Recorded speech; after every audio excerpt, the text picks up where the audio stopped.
Hello everyone, welcome to another game review. This game is a single-digit Q game on OGS. I saw this game on Reddit and thought it would be interesting to review. I don't review everything I see on Reddit, but this game in particular has a lot of challenges facing single-digit Q players. So it'd be interesting to explain some of these challenges to you and how to get around them.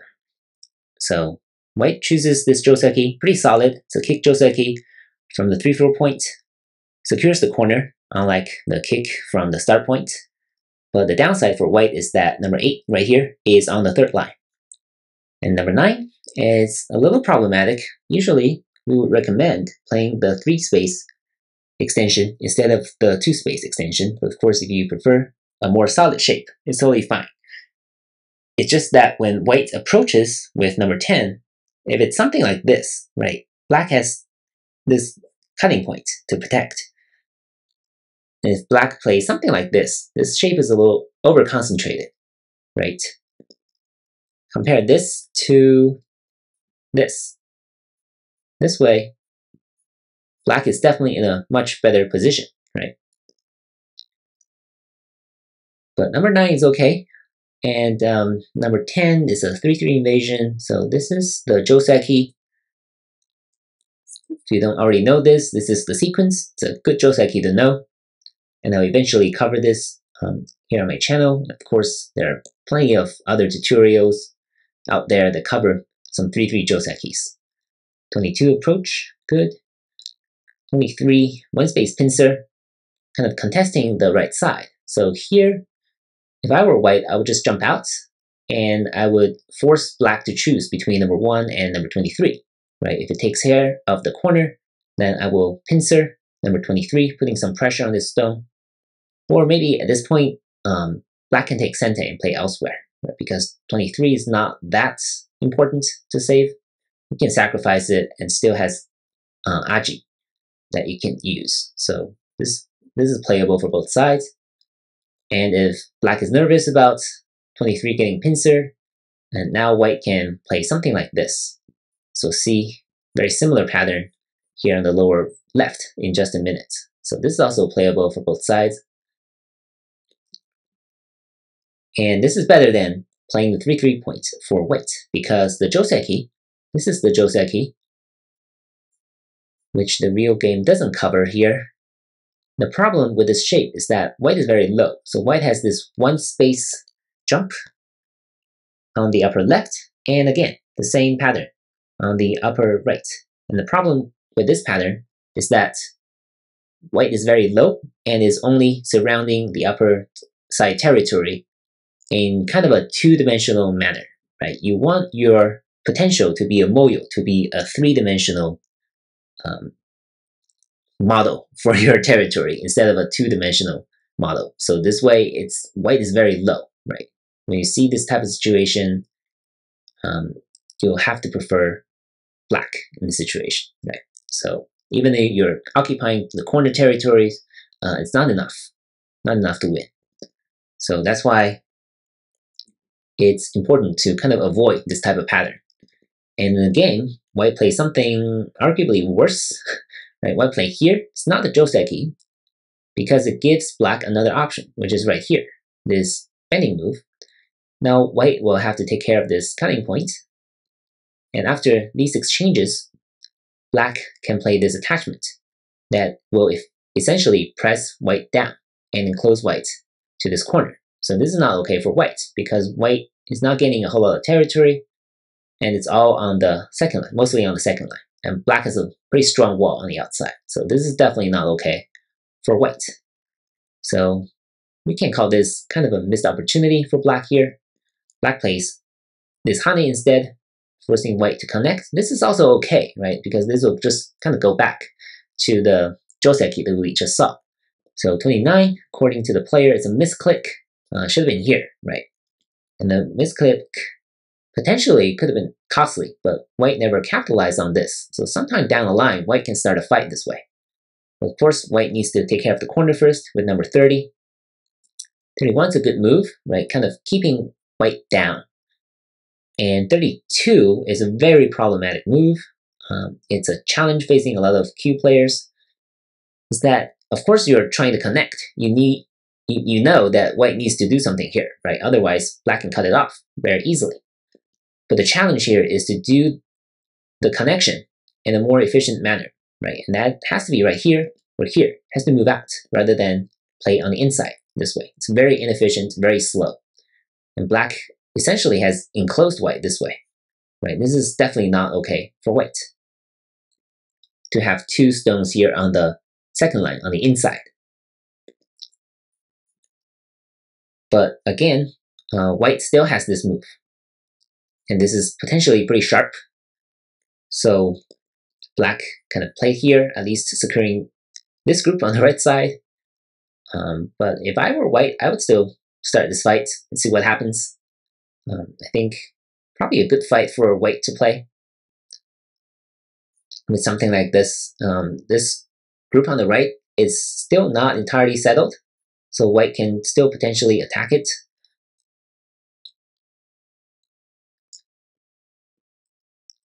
Anyway, so white moves out, right, feeling the pressure on this group. And number 36 is a very similar move to 32, right? Securing the connection, but extremely, extremely slow, right? So can you think of other moves that white can make to ensure connection with number 34 that puts more pressure on black, right? There should at least be two answers. Number one is right here. Black can't really take sente because it can't give up 35, right? This will be disastrous. And of course, 35 is not savable because this way white can descend and number 40 and take the corner this way. Right? This is not okay for black. This will be disastrous, right? Once you have the setup at 38, black will be captured this way. So there's no way for black to capture white. So this way, black's corner again will die, and this will be a total disaster for black. So this is not okay for black. And that means 36 is essentially sente. Black must play an extra move here. And of course, white can keep playing like this and settle the group. And white can kind of extend on the side here. Play something like this, right? Should be okay. Alternatively, white can also play this. This is putting some pressure on 33 here. Black doesn't really have this cut, right? Because black has to connect this way and 39 is like in a vulnerable position. So it's not advisable for black to cut after 36. And of course, black really doesn't want to play a move here on the second line just to reduce white's eye space because white is still escaping on the outside. So it would be a very slow move for black to make. But if black doesn't make this move, then it'll be very easy for white to make a living shape. So 36, also a good move. Both are significantly better than the real game's 36, right? Very slow. It's not putting any pressure on black. And it's basically dame. So it's not doing anything. And it gives black the opportunity to approach here.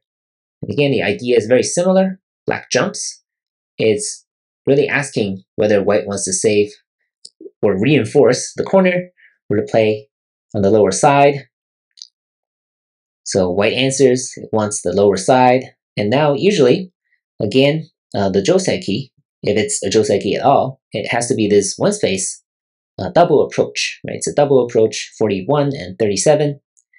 It'll be something like this. So white will still survive here on the corner. It's more than 10 points of territory, but black has sente and black is super solid on the outside. And black is all connected, right? So this will be pretty good for black, I would say. Still pretty even, but I would prefer black in this situation. In the game, the idea is similar, but the problem with the execution is that this double approach on the third line will give white the opportunity to come out this way. And after these moves, 37 and 39 are cut off, right? So black will still have to scramble a little bit. So it's not as good as just enclosing white entirely. So white's played here, it's in the wrong direction. So black should just bend here, Atari, and kind of give up the corner territory. But compare this corner territory to some of the previous ones we saw, it's actually much smaller, and black's still very solid on the outside. And note that white can't really capture this stone, because this way, number 38 will be significantly weakened. Right? So this is not advisable for white.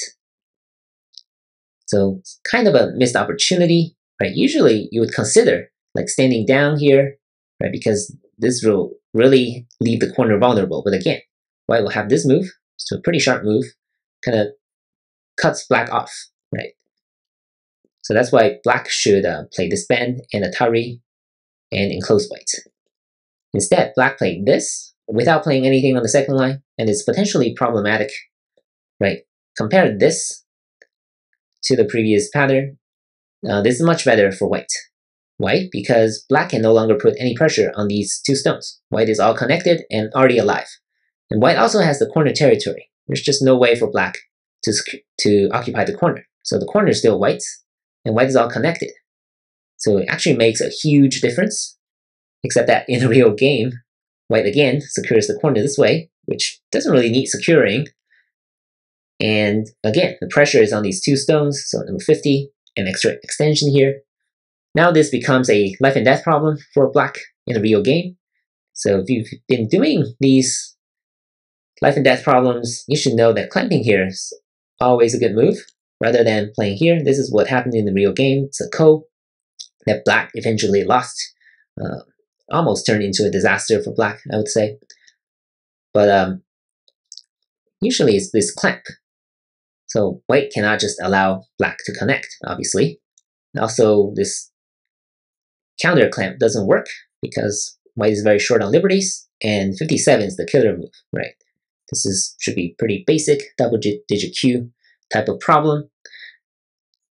White will be dead. So white's best chance is to descent, stand down here, 52. Black will play something like this. And this way, if it proceeds this way, then black cannot play on the outside because white can play here, and this will ensure white's survival. So black will probably want to play this. White can play on the 1-3 point. This way, white is dead. If white doesn't play, right, then obviously this will be a cross 5 shape for VOI versus no I situation, and white will be dead. If white comes in, then eventually white will still be dead because white will be forced to connect here, and this will be a bulky 5 shape at the end. So this is a dead shape for white.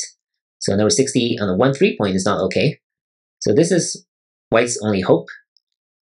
And at this point, black can't really play on the outside because this way, this is going to be a seki.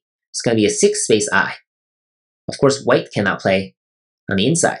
And if black fills any two of these, it's going to be a living shape. It's a 6 space I, rectangular 6, some other kind of 6 that will be a living shape. So black's response is just to try to capture number 60, and this will be a ko, right? This will be a ko, something like this.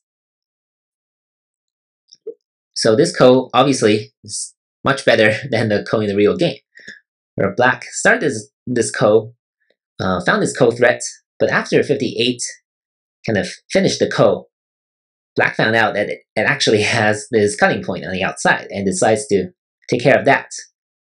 And white, of course, answers the ko threat, and all these exchanges obviously benefit white a lot because black really just wasted 2 stones inside white's territory. So again, it's good for white this game. But again, it's hard for white to materialize its own gains.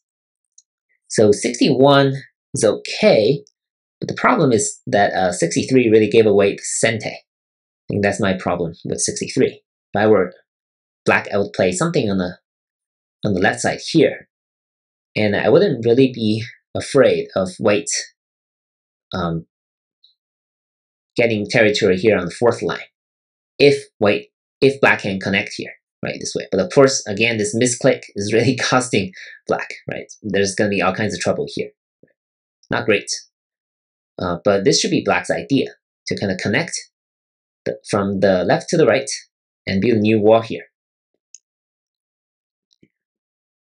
But 63 gave away sente, so white can probably play something like this, or something like this, right, to kind of reduce black's moyo on the left side. I think both sides should start from the left side. So 64 is a slow move. It's not really threatening anything, and it's not really reducing black's moyo. So black should really play something like this if it wants to preserve the right side. And again, the left side is definitely bigger. So black should have played something like this. Right? So, and if white ignores it, black can come down. This way it's also kind of achieving this connection with the right side. This will be very hard for white to come in. And instead, black made a huge mistake. Right? It's one of those reflexive moves that a lot of amateur players make, even at the Q level, even at the Dan level sometimes. You just want to play a move that is very close to where your opponent just played, right? And that's why my advice for beginners, many amateur players, is to take your eyes off of your opponent's previous move and see what's actually valuable on the board, right? 65 is doing absolutely nothing, right? Number 33 doesn't need saving, right? White can't cut it off after this setup, and it's not helping its own Moyo. So it's a wasted move right here, 65. And 66 comes in. So at this point, black should just play on the outside like this and try to put some pressure on this stone, right? Because 66 is pretty deep. Instead, black played this move. It's problematic because it's basically saying I'm satisfied with surrounding territory here on the third line. And that should sound pretty good to white. White should have just jumped out this way. If it's something like this, right, then this is pretty good for white, because a moment ago, we're seeing black projecting its influence toward the center. But now, all of a sudden, white is pretty solid on the outside, and black is confined to the third line here. So that's why 67 should be on the outside, putting some pressure on white. And even if white lives, black gets a new wall, and there'll be something to build in the center, right? So that should be black's game plan under most circumstances. And instead, both sides kind of are attached to the side territory here. It's also a common misconception for a lot of Q players, just attached to the side territory when it's not that important. It's really about the center. Right, mid-game is really about the center, how to develop toward the center. So after these exchanges, I think it's actually harder for black to attack white, but it's still possible, right, with moves like this. And at this point, black chose to try to live, which is questionable because you have to kind of count the life and death situation here. So black has an eye here, kind of, right? It's a real eye here. And of course, it can just move out. Right? As long as you can move out, you don't really have to worry about staying alive. And what about this left side? It's also a real eye, guaranteed, right? This way, it's a real eye guaranteed. If white captures this way, it's another real eye this way, right? So it's another real eye guarantee. So black is basically alive. It doesn't need another move here. That's why you need to be familiar with these basic calculations of life and death. Of all these patterns, right? So obviously white can't really destroy a real eye on the left side. So that's why 73 is essentially another wasted move, right? So when your opponent wastes moves like this, you gotta go for the most efficient one, and that is to jump out, right? We've known this as human players for centuries. The jumping is a good move, and AI seems to approve of that, right? If the game proceeds like this, then white is going to win very easily. Right, because black will not have a whole lot of territory, just a little bit here. So white should really have just jumped out. Instead, white played here. On the second line, kind of a slow move, but it's also kind of taking away black's ice space here. But again, black can jump out as well. So black shouldn't really worry about being attacked. 75 is okay because it reinforces black's shape. And of course, it's looking to reduce white's corner here. But again, white's 76 is an endgame move that is very problematic. Again, white needs to save its own group from attack, right? So it needs to jump out. White is not really afraid of this endgame move, right? It can just extend on the side and live very easily. So this is the advice for single-digit Q players. Do not play endgame moves in the mid game, right? So for beginners, usually we say do not play endgame moves at the beginning of a game. For Q players, do not play endgame moves in the mid game. This is the mid game. Your group is not settled on the left side, so you need to jump toward the center and try to settle the group and reduce Black's influence in the center. That is why 76, very problematic.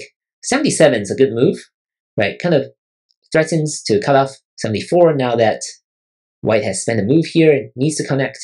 And 78 is probably the worst move of this entire game because it's dame. It's 0 points of territory. It does nothing except to connect. And it's not the most efficient way or the most effective way to connect, right? So it should really be here, forcing Black to connect and play something like this or this tiger's mouth. It's more useful than occupying this point, right? So 78, terrible move. And now this is still the key point, right? This is still the key point. Just play on the outside, put some pressure on White. Instead, what Black does here is this peep. So first of all, Black is already very solid. So Black is kind of a over-concentrated shape. And White moves out, right? Look at this trade. Black played kind of on the inside, and White played on the outside toward the center. So obviously, this is a very good trade for White.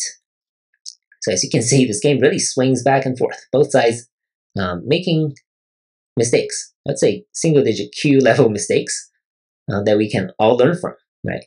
So what Black does now is to push, and the peep at 83. Of course, your opponent is going to keep connected.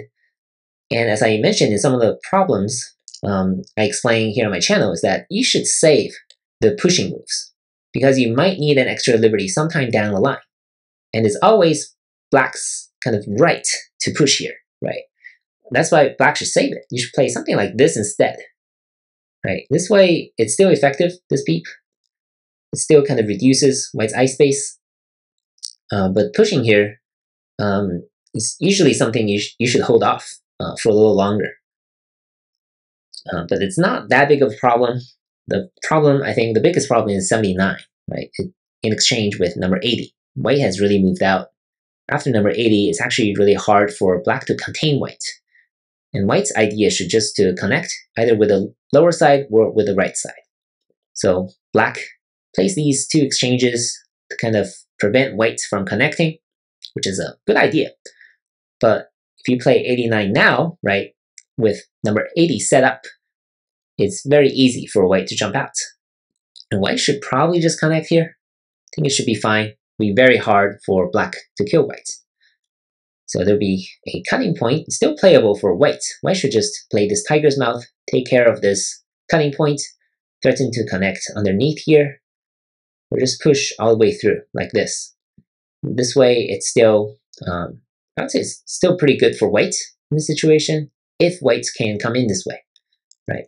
So in the game, what White is trying to do is to capture 83 by playing this Atari. So it's really forming half an eye here. But if you're White, you really need to have a plan to stay alive. And the plan here in this situation is not to build 2 eyes, because you have 0 eyes here on the left side. Right? Again, you have to keep track of your eyes, your potential eyes, as we did with number 73 a few minutes ago, right? Because Black is already alive. You don't need to play an extra move here to stay alive, right? But White is having a different situation here. White does not have any eyes. White has 0 eyes on the left side, and it has 0 eyes before 98. And if you have 0 eyes to begin with, building 2 real eyes is actually very hard, right? And you really don't have any eye space. That's why White's best hope, and it's not that hard to do, right, is to connect. Try to connect with the lower side or with the right side. And it's achievable because Black's shape has some kind of weaknesses here, right? So that's why 98 is very problematic. And if you're Black in this situation, you just have to play this bend to enclose White. I don't think White can escape in this situation. Maybe something like this. But I don't think White can escape, right? Just enclose White first and look at what happens next, right? And see if White can make 2 eyes. Even if it does, right? You have a wall on the outside. and you probably have Sente, right? So that should be black's game plan. Instead, black keeps playing these peeping moves that really doesn't do any good. And again, black should also know that the most important thing is to enclose white, because white has a much higher probability of connecting back than building two eyes. Instead, black played at 101, 103. One of these moves is wasted, right? Because you allow white to connect back like this. And 107 is an overplay, right? When you are in this shape, of course, white can cut. These three stones are really short on liberty, so you need to do this or this. Either way, white will be able to capture 107 this way. Can't really escape, right? And if it's like this, then white is probably winning because there's just free points, right? Free points for white. And white can potentially cut off these stones on the lower side. Again, quite a bit of territory here. And of course, white can come in from the left side to reduce black's moyo. So this way, white is probably going to win. Compare this to the real game where white did not cut, right? You have to be aggressive. You have to cut when you have the opportunity. Compare this to this. White has no territory here. But of course, white potentially can still capture some of black stones here. But after 111, it's actually very hard for white to reduce black. The best hope is probably something like this. If it's like this, then it's probably still playable for both sides. It's going to be fairly close, actually. So the idea for white now is really just to try to reduce black's moyo from the left side, from the upper side here. And instead, white played this jump, which doesn't make a whole lot of sense because, of course, black will try to kill out of white if you play like this. White has 0 ice space and 0 ice, right? So this way, white just sacrifice these 2 stones first and sacrifice these 3 stones. And look at 124 and 126, right? Terrible moves because, first of all, it sacrificed a stone for nothing. And 126 really solidified black's shape here. And this is already good for black all of a sudden, right? Because white really just wasted all these moves and solidified black's territory when it could have come in from the left side and reduced black's territory, right? So it shows kind of a confusion on white's part how to try to win this game. So actually, after 111, I think AI still favored white, though it's hard for human players to pull it off completely. I think it is definitely playable for white, but at this point, it's already tilting towards black. And as we can see, white is pretty confused. These are the last few moves. And it's not really doing a whole lot. 132 here. It should have been like claiming some territory here, right? Cutting off these stones, that's big. Warrior play on the upper side, surround more territory there. But white just probably didn't calculate that carefully and just sacrificed all these stones. And white resigns after 141. So lots of missed opportunities, I would say, on both sides. But it's a very exciting game, very good game that shows us a lot of the challenges that single-digit Q players are facing. So some Joseki challenges, but that's not the big part. I think the main part is moves like 32, 36. You need to think, calculate more creatively and see how your moves can be more efficient, right? And 78, really terrible moves. I think for black, it would be like 51, right? You need to calculate the life and death a little more carefully. The peeping moves, try to avoid those. If you're black, if you really like the peep, and if the peep moves are not that effective, try to lay them off for a couple games and try to calculate for other moves, right? So 79 didn't really work. 83 is okay. And 99, definitely a bad move. Should have just enclosed white. And black could have won very easily if 99 were at 104 right here. So lots of missed opportunities, but hopefully some good lessons for all of us. If you've watched thus far, thank you for your attention. Thank you for the support. And I'll see you in the next review.